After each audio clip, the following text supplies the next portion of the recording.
let's go ahead and go over the ribcage lock press, single arm work. So this movement's really good if you have a hard time with stabilizing a load overhead. You feel like your hips are shooting out and your ribcage is popping out and you're feeling it in your lumbar. This is also a great movement to get used to transitioning into jerk movements. So that would be more of an advanced movement. So we're just gonna go ahead and get into the lock press and go over it. So for the two things you're going to need a pad or something to lock your fists into place so you can push, and you're gonna need your weight. So that's all you're gonna really need. So I'm going to go ahead and get nice and squared off to the wall. My feet are gonna be underneath my hips and toes nice and straight on. I'm also going to make sure I have my pad anchored in the wall about shoulder height here. So punching, I'm going to make a fist and just push and punch. Okay, so this is gonna lock my ribcage in. I'm going to scoop my pelvis in towards the wall and keep my ribcage down. I'm gonna go ahead and rack it. I'm gonna rack my kettlebell right on the outside of my shoulders.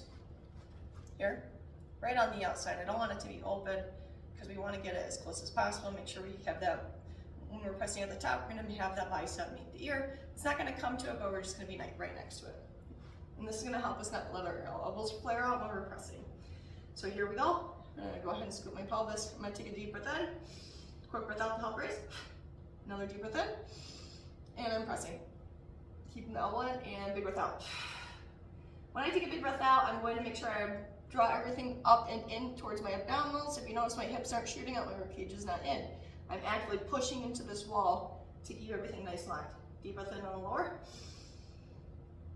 Big proud chest, and again, big breath out when we press through at the top. We're punching through. More big breath out when we press out.